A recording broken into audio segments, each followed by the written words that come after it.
गाजावाजा करण्यासारखं नाहीच आहे. जर प्रत्येक सरपंचाला जर म्हणलं की आपण आपल्या गावात काही काम करावं,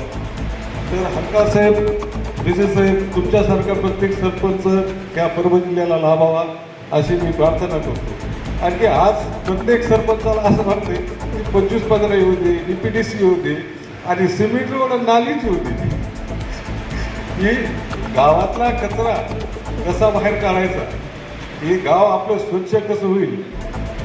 आपल्या गावातील जे लोक आहेत ते निरोगी कसे राहतील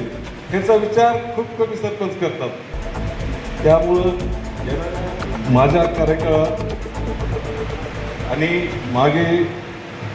माननीय आमदार राजेंद्र विटेकर यांनी पण स्वच्छतेबाबत भरपूर, आमच्या आई निर्मलाताई विटेकर ह्या देखील अध्यक्ष असताना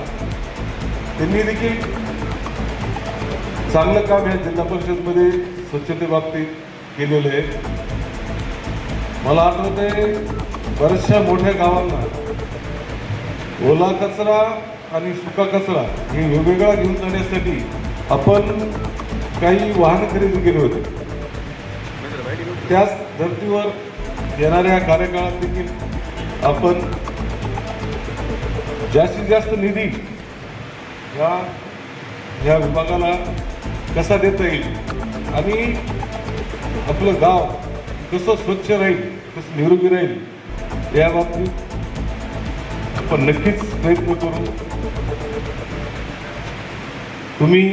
आता जो काही दौरा केला, कोकण असो, सातारा असो, महाराष्ट्रात तुम्ही जसा सर्व अधिकाऱ्यांनी दौरा केला, दौरा जे काही होत